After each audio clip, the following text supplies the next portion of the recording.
Hi all, welcome to Tech P S C. Tech P S സിയുടെ മറ്റൊരു വീഡിയോയിലേക്ക് നിങ്ങൾക്ക് എല്ലാവർക്കും സ്വാഗതം. അപ്പോൾ നമ്മൾ കഴിഞ്ഞ ക്ലാസ്സുകളിൽ ഡിസ്കസ് ചെയ്തിരുന്നത് AVI സിലബസിലുള്ള ഓട്ടോമൊബൈൽ പാർട്ടിലെ കുറച്ച് പ്രീവിയസ് ഇയർ ക്വസ്റ്റ്യൻസ് ആയിരുന്നു അല്ലേ. അപ്പോൾ അതിൽ റീസെൻ്റ്ലി ഇപ്പോൾ നടന്നിട്ടുള്ള AVIയുടെ സെയിം സിലബസിൽ ഇപ്പോൾ നടന്നിട്ടുള്ള കേരള സ്റ്റേറ്റ് വാട്ടർ ട്രാൻസ്പോർട്ടിലോട്ടുള്ള ഫോർമാൻ എന്നുള്ള എക്സാമിൻ്റെ ക്വസ്റ്റ്യൻസ് ഓരോ സെക്ഷനായിട്ടാണ് നമ്മൾ ഡിസ്കസ് ചെയ്തുകൊണ്ട്. അപ്പോൾ നമ്മൾ ഇന്നത്തെ അടുത്ത സെക്ഷനിലോട്ട് പോവുകയാണ്. ഓട്ടോമൊബൈൽ പാർട്ടിലെ ക്വസ്റ്റ്യൻസ് ആണ്. അപ്പോൾ അടുത്ത ഇന്നത്തെ ഈ ഒരു 10 ക്വസ്റ്റ്യൻ്റെ ടോപ്പിക്സ് എന്ന് പറയുന്നത് നമ്മുടെ സിലബസിലെ ട്രാൻസ്പോർട്ടേഷൻ മാനേജ്മെൻറ്റും മോഡേൺ ടെക്നോളജീസ് ഓഫ് ഓട്ടോമൊബൈൽസ് എന്നുള്ള ഭാഗം ഉണ്ടല്ലോ, ആ ഭാഗത്ത് നിന്നുള്ള ക്വസ്റ്റ്യൻസ് ആണ് നമ്മൾ ഇന്ന് ഡിസ്കസ് ചെയ്യുന്നത്. അപ്പോൾ ഈ റീസെൻ്റ്ലി നടന്നിട്ടുള്ള ഫോർമാൻ എക്സാമിലെ ക്വസ്റ്റ്യൻ പേപ്പേഴ്സ് ആണ്, അതിലെ ക്വസ്റ്റ്യൻ പേപ്പറാണ്, അതിലെ ക്വസ്റ്റ്യൻസ് ആണ് നമ്മൾ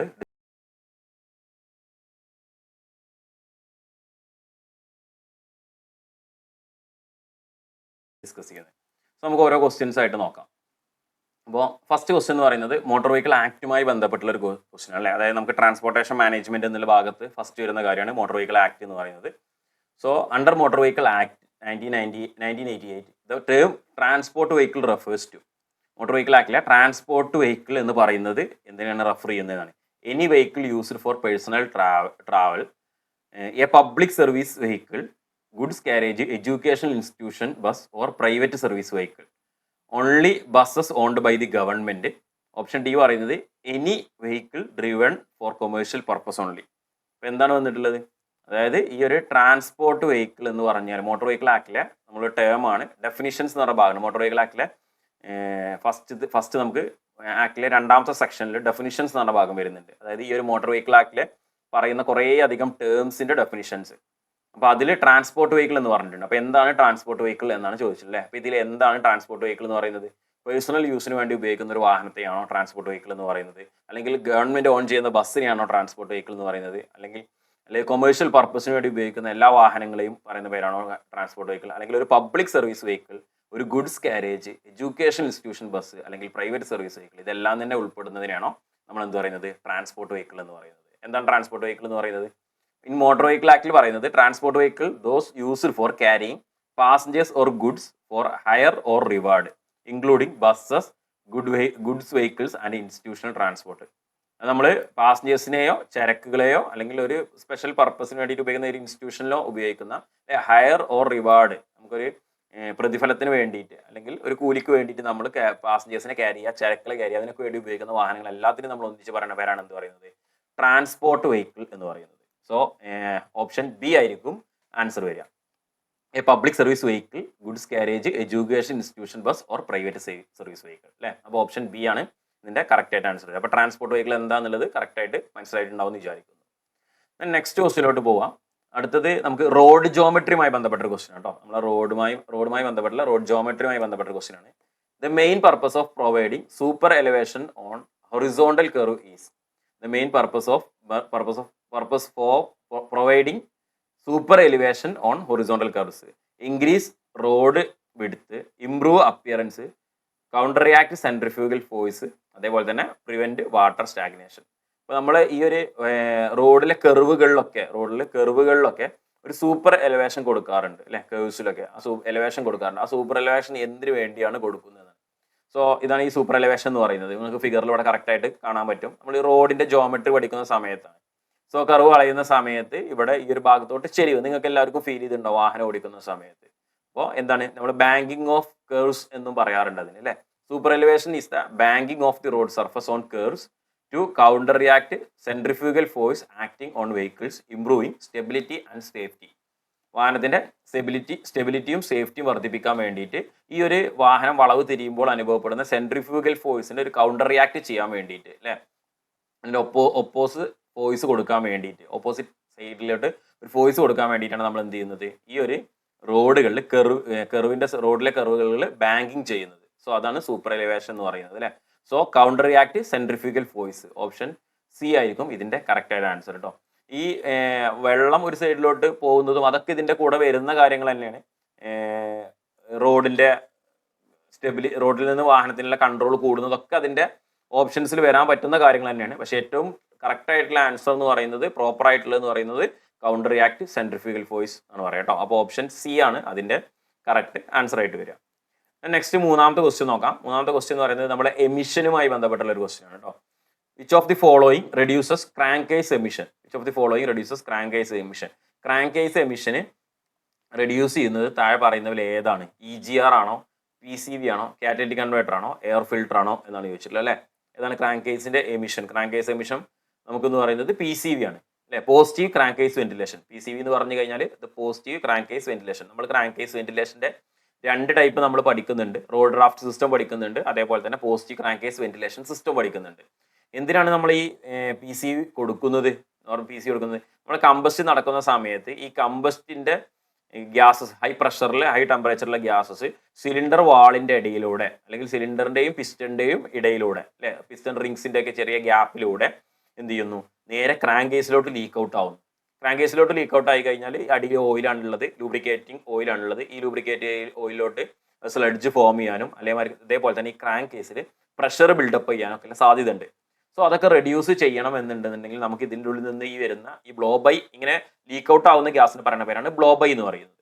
സോ ഈ ബ്ലോബൈ ഗ്യാസസിനെ നമുക്ക് പുറന്തള്ളണം. പുറന്തള്ളാൻ വേണ്ടിയിട്ട് നമ്മൾ നോർമലി റോഡ് ഡ്രാഫ്റ്റ് സിസ്റ്റം എന്നുള്ള രീതിയിൽ ഒരു ഹോൾ ഇട്ട് കൊടുത്തിട്ട് പുറത്തോട്ട് അന്തരീക്ഷത്തിലോട്ട് കളയാണ് ചെയ്തിരുന്നത്. അങ്ങനെ വേണമെങ്കിൽ നമുക്ക് ചെയ്യാം. ഇല്ലെങ്കിൽ PCV പോസിറ്റീവ് ക്രാങ്കേസ് വെന്റിലേഷൻ, അതായത് ഇത് വീണ്ടും നമ്മൾ എന്ത് ചെയ്യുന്നു? ഇൻലെറ്റിലോട്ട് തന്നെ കടത്തി വിടുന്നു. The positive crankcase ventilation routes blow by gases from the crankcase back to intake manifold to be burned in engine. അപ്പോൾ നമ്മളുടെ ഈ ഒരു ബ്ലോബൈ ആയി വരുന്ന ഗ്യാസസിനെ ഒരു PCV വാൾവ് വെച്ചിട്ട്, positive crankcase ventilation valve, PCV valve എന്നാണ് നമ്മൾ ഷോർട്ടായിട്ട് പറയാം. ആ PCV വാൾവ് വെച്ചിട്ട് ആ ഗ്യാസസിനെ ഒരു നിശ്ചിത പ്രഷറൊക്കെ മെയിൻറ്റെയിൻ ചെയ്തിട്ട് അതിനെന്ത് ചെയ്യുന്നു? വീണ്ടും നമ്മളെ ഇൻലെറ്റ് മാനിഫോൾഡിലോട്ട് പോകുന്നു. ഇൻലെറ്റ് മാനിഫോൾഡ് വീണ്ടും എന്ത് ചെയ്യുന്നു? നമ്മളെ സെക്ഷനിലോട്ട് ആ ഗ്യാസസിനെ ഉപയോഗിക്കുന്നു. അതുകൊണ്ടുള്ള ഗുണങ്ങളുണ്ട്. അതേപോലെ തന്നെ കംപ്ലീറ്റ് കമ്പസ്റ്റ് നടക്കുന്ന കാര്യങ്ങളൊക്കെ ഉണ്ട്. സോ ഇതിൽ നമുക്ക് എന്താണ് വരുന്നത്? ആൻസർ വരുന്നത് ക്രാങ്കേസ് എമിഷൻ റെഡ്യൂസ് ചെയ്യാൻ വേണ്ടിയിട്ട് നമുക്ക് ചെയ്യുന്ന ഒരു പ്രോസസ്സ് എന്ന് പറയുന്നത് നമ്മൾ PCV ആണ് അല്ലെ, പോസിറ്റീവ് ക്രാങ്കേസ് വെന്റിലേഷൻ ആണ്. PCV വാൾവ് എന്ന് പറഞ്ഞു കഴിഞ്ഞാൽ അതിന് വേണ്ടിയിട്ട് ഉപയോഗിക്കുന്ന വാൾവാണ് പോസിറ്റീവ് ക്രാങ്കേസ് വെന്റിലേഷൻ വാൾവ് എന്ന് പറയാം. ക്ലിയർ ആണല്ലോ. നെക്സ്റ്റ് 4ാമത്തെ ക്വസ്റ്റ്യനിലോട്ട് പോവാണ്. Which unit is called the brain of the fuel injection system?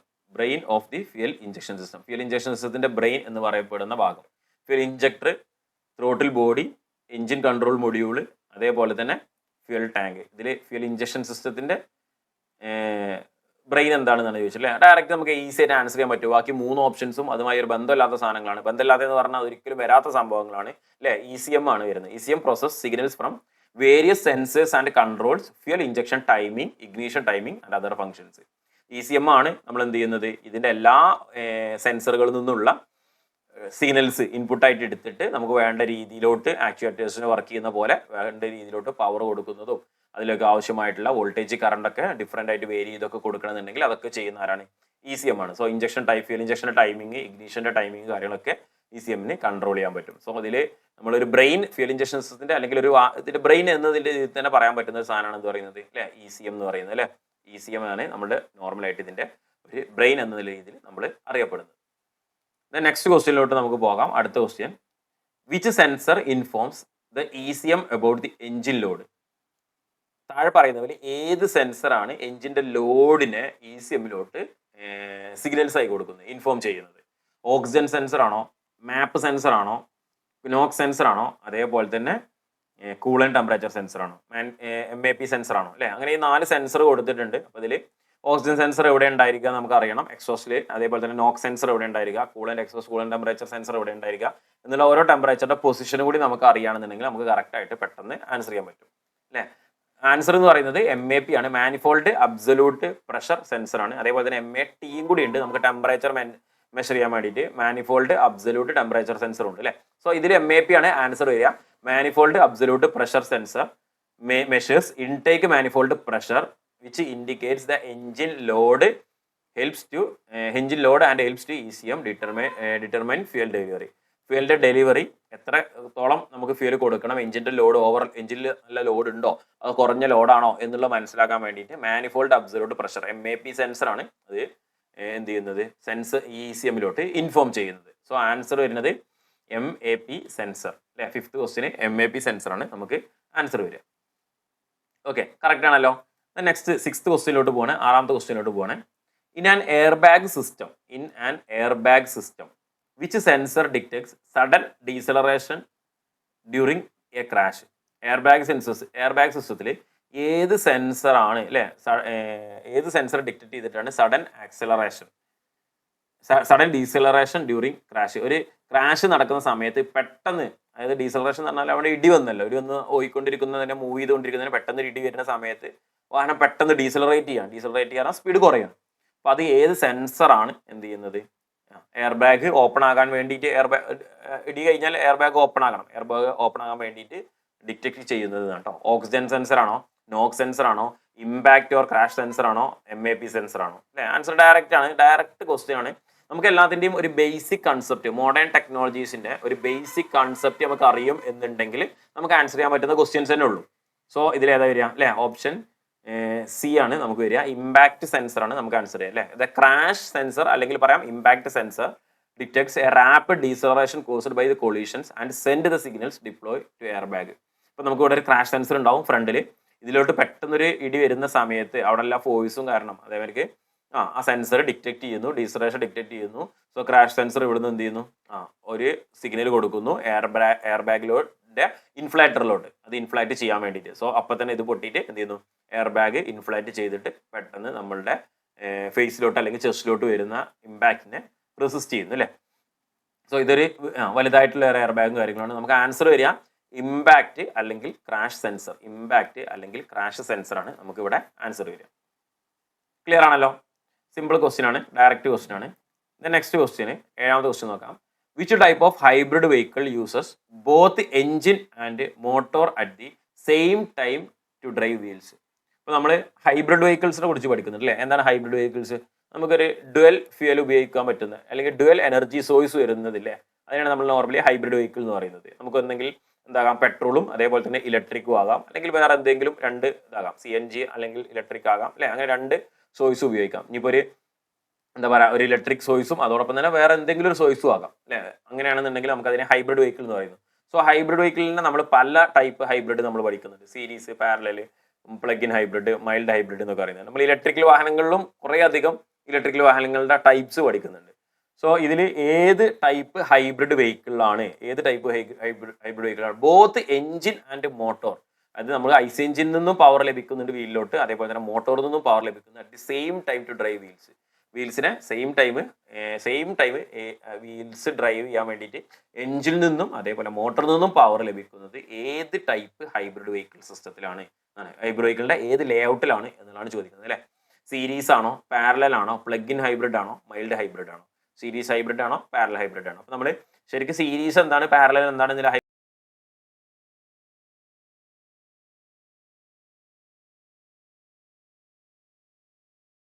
Hybrid system നമുക്ക് മനസ്സിലായിരിക്കണം അല്ലേ.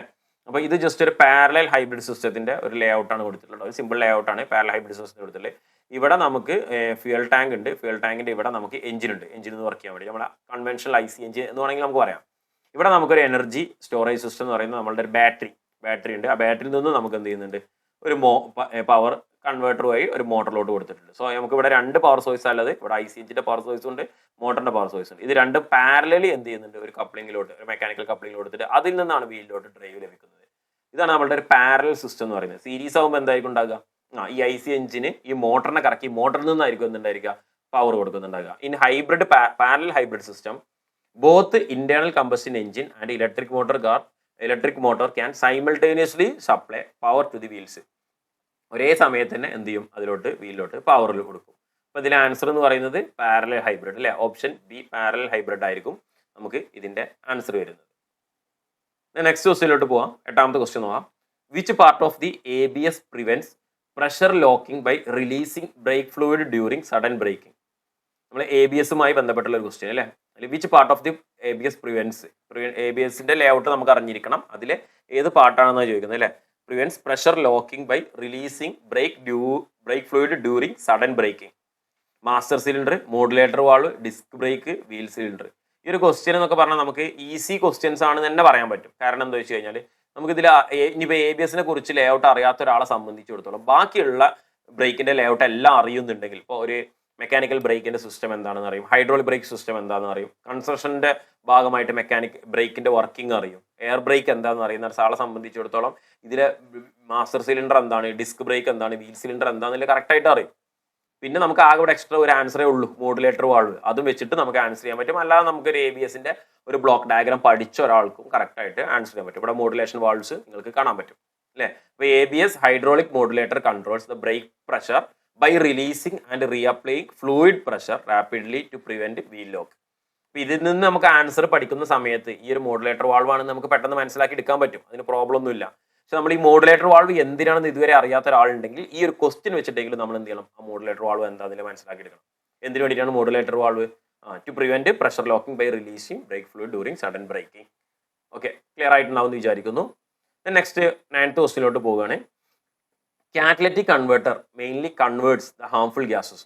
കാറ്റലറ്റിക് കൺവേർട്ടർ നമ്മളെ വാഹനങ്ങളുടെ എക്സോസ്റ്റിൽ ഉണ്ടായിരിക്കുന്ന ഒരു ഭാഗമാണ്. എഞ്ചിൻ കഴിഞ്ഞ് കഴിഞ്ഞാൽ മഫ്ലറും സൈലൻസറൊക്കെ എത്തുന്നതിന് മുന്നോട്ട് നമുക്ക് എക്സോസ്റ്റിൽ അതാണ് ഒരു കാറ്റലറ്റിക് കൺവേർട്ടർ എന്ന് പറയുന്നത്. സോ കാറ്റലറ്റിക് കൺവേർട്ടറിൽ കൺവേർട്ടർ മെയിൻലി ഹാംഫുൾ ഗ്യാസസിനെ കൺവേർട്ട് ചെയ്യുന്നുണ്ട്. അപ്പോൾ കൺവേർട്ട് ചെയ്തിട്ട് ലാസ്റ്റ് പുറത്തോട്ട് നമുക്ക് കിട്ടുന്നത് എന്താണെന്നുള്ള രീതിയിലാണ് ഇതിൽ ചോദിച്ചിട്ട് കേട്ടോ. പുറത്തോട്ടല്ല, സോറി, എന്തൊക്കെയാണ് അതിനെ ഏതൊക്കെ ഗ്യാസസിനെയാണ് കൺവേർട്ട് ചെയ്യുന്നത് എന്നാണ് ചോദിച്ചിട്ട് കേട്ടോ. Mainly converts which harmful gas, ഏത് ഹാംഫുൾ ഗ്യാസിനെയാണ് കൺവേർട്ട് ചെയ്യുന്നത്. CO ഉണ്ട്, HC ഉണ്ട്, NOx ഉണ്ട് അല്ലേ. അതായത് carbon monoxide, hydro carbons, oxides of nitrogen എന്ന് പറയാം. N2O2 CO2 N2O2 CO2, അതേപോലെ സ്മോക്ക് ഓൺലി, സ്റ്റീം ഓൺലി. അപ്പോൾ കാറ്റലറ്റിക് കൺവേർട്ടർ എന്താ ചെയ്യുന്നതാണ്, എന്താ കാറ്റലറ്റിക് കൺവേർട്ടർ ചെയ്യുന്നത്? ഇപ്പം നമ്മൾ ഉപയോഗിക്കുന്ന കാറ്റലറ്റിക് കൺവേർട്ടർ ഒക്കെ നോർമലി 3-way കാറ്റലറ്റിക് കൺവേർട്ടർ ആണ്. കാറ്റലറ്റിക് കൺവേർട്ടറിന്റെ ഉള്ളിൽ മെയിൻ ആയിട്ട് നമുക്ക് പ്ലാറ്റിനം ഉണ്ടായിരിക്കും, അതേപോലെ പലേഡിയം ഉണ്ടായിരിക്കും, അതേപോലെ റോഡിയം ഉണ്ടായിരിക്കും അല്ലേ. പ്ലാറ്റിനം, പലേഡിയം ഓക്സിഡൈസേഷനും റോഡിയം റിഡക്ഷനുമാണ് നോർമലി എന്ത് ചെയ്യുന്നത്, അതിനുള്ളിൽ ചെയ്യുന്നത്. സോ കാറ്റലറ്റിക് കൺവേർട്ടറിൽ എഞ്ചിൻ നിന്ന് വരുന്ന സൈഡ്, ഇവിടെയാണ് നമ്മുടെ എഞ്ചിന്റെ സൈഡ്. എഞ്ചിന്റെ സൈഡിൽ ഉണ്ടായിരിക്കുക hydro carbons, carbon monoxide, NOx. ഇതാണ് നമുക്ക് എന്തെന്ന് എഞ്ചിന്റെ സൈഡിൽ ഉണ്ടായിരിക്കുക. ഹൈഡ്രോ കാർബൺസ് അറിയാം, കാർബൺ മോണോക്സൈഡ് എന്ന് പറഞ്ഞാൽ എല്ലാവർക്കും അറിയുന്നതാണ്, വിഷവാതകമാണ് അല്ലേ. ഇത് കാറ്റലറ്റിക് കൺവേർട്ടറിന്റെ അകത്തൂടെ കടന്നു പോയി പുറത്തോട്ട് എത്തുന്ന സമയത്ത് ഇത് തമ്മിൽ റിയാക്ട് ചെയ്തിട്ട്, ഇതിപ്പോൾ കാർബൺ മോണോക്സൈഡ് ഉണ്ട്, ഇതിലൂടെ ഓക്സിജൻ കൂടി ഇതിലോട്ട് എക്സ്ട്രാ ആഡ് ആയിട്ട് എന്ത് ചെയ്യും, കാർബൺ ഡയോക്സൈഡ് ആയിട്ട് മാറും. ഇവിടെ കാർബൺ ഡയോക്സൈഡ് ആയിട്ട് മാറും. ഇവിടെ ഇതിലെ ഓയും എച്ചും വർക്ക് ചെയ്തിട്ട് എന്താവും, H2O വാട്ടർ ആയിട്ട് മാറും, അതേപോലെ N2 ആയിട്ട് മാറും. സോ ഇതിനൊരു ഇക്വേഷൻ ബാലൻസ് ചെയ്യൊക്കെ വേണം, എങ്കിൽ പോലും നമുക്ക് എന്ത് ചെയ്യാൻ പറ്റും, ഇങ്ങനെയാണ് വരുന്നത്. സോ ഹൈഡ്രോ കാർബൺസിനെയും കാർബൺ മോണോക്സൈഡിനെയും ഓക്സൈഡ്സ് ഓഫ് നൈട്രജനെയും ആണ് എന്ത് പറയുന്നത്, കാർബൺ ഡയോക്സൈഡ് ആയിട്ടും വാട്ടർ ആയിട്ടും N2 ആയിട്ടും പുറത്തോട്ട് കളയുന്നത്. Catalytic converter converts harmful gases such as carbon monoxide, hydrocarbons and nitrous oxide to less harmful gases, carbon dioxide, N2 and water vapor. Clear ആണല്ലോ? അപ്പോൾ നമുക്ക് ആൻസർ വരിക ഓപ്ഷൻ ഡി ആണ് അല്ലേ, CO, HC, NOx. കാറ്റലറ്റിക് കൺവേർട്ടറിന്റെ കൺവേർഷനും കാര്യങ്ങളും അതിൽ പറഞ്ഞു.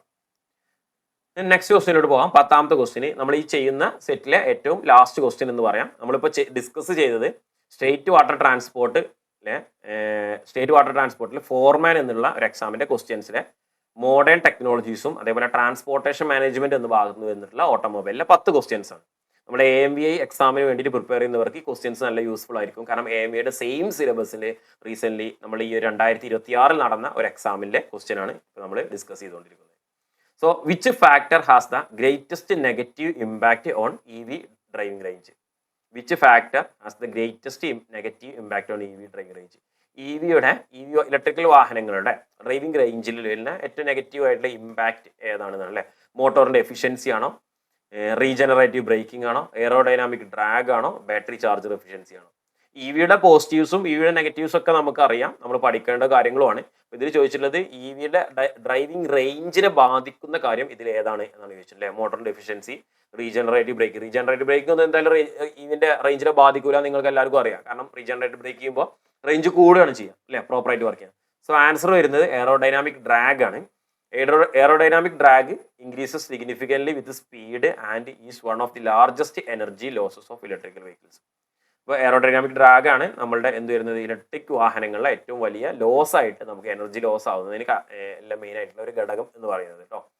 So especially നമ്മൾ EV കൊണ്ട് ഹൈ സ്പീഡിൽ പോകുന്ന സമയത്ത് ബാക്കിൽ എയറോഡൈനാമിക് ഡ്രാഗ് എന്ത് ചെയ്യും, ഡ്രാഗ് ഫോഴ്സ് കൂടിക്കഴിഞ്ഞാൽ ഒരു പിന്നിൽ നിന്നൊരു പിടുത്തം ഉണ്ടാവും വാഹനത്തിന് മുന്നിൽ. അപ്പോൾ നമുക്ക് കൂടുതലായിട്ട് പവർ നമ്മൾ എന്ത് ചെയ്യേണ്ടി വരും, കൊടുക്കേണ്ടി വരും. അപ്പോൾ ബാറ്ററിയിൽ നിന്ന് കൂടുതലായിട്ട് ചാർജ് ഇറങ്ങും. സോ നമ്മളെ റേഞ്ചിനെ നല്ല രീതിയിൽ ബാധിക്കും. അതുകൊണ്ടാണ് അധികം ഇലക്ട്രിക് വാഹനങ്ങളൊക്കെ മാക്സിമം ഫ്ലൂയിഡിക് ഡിസൈനൊക്കെ ആക്കിയിട്ട് നമ്മൾ നിർമ്മിക്കുന്നത്. സോ എയറോഡൈനാമിക് ഡ്രാഗ്, എയറോഡൈനാമിക് നമ്മളെ എല്ലാ വാഹനങ്ങളുടെ ഡിസൈനിന്റെ കാര്യത്തിലും അതെന്ത് ചെയ്യുന്നുണ്ട്, പാലിക്കപ്പെടുന്നുണ്ട് കേട്ടോ. അത് നോക്കിയിട്ട് തന്നെയാണ് ചെയ്യുക. സോ ഓപ്ഷൻ C ആയിരിക്കും ഇതിന്റെ കറക്റ്റ് ആൻസർ എന്ന് പറയുന്നത്. അപ്പോൾ നമ്മളിന്ന് ഡിസ്കസ് ചെയ്തത് ഈ ഒരു 10 ക്വസ്റ്റ്യൻസ് ആണ്. അപ്പോൾ നമ്മളിപ്പോൾ ഓട്ടോമൊബൈൽ പാർട്ടിൽ നിന്ന് വന്നിട്ടുള്ള ക്വസ്റ്റ്യൻസ് അല്ലേ, ഓരോ സെറ്റ് ആയിട്ട് നമ്മൾ എന്ത് ചെയ്തു, 4 വീഡിയോയിലായിട്ട് ഡിസ്കസ് ചെയ്തു. ഇനി നെക്സ്റ്റ് നമുക്ക് മോട്ടോർ വെഹിക്കിൾ ആക്റ്റുമായി ബന്ധപ്പെട്ടുള്ള ക്വസ്റ്റ്യൻസും കാര്യങ്ങളുണ്ട്. അപ്പോൾ അത് നമ്മൾ നെക്സ്റ്റ് ഒരു ക്ലാസ്സിലായിട്ട് ഡിസ്കസ് ചെയ്യും. Okay, thank you.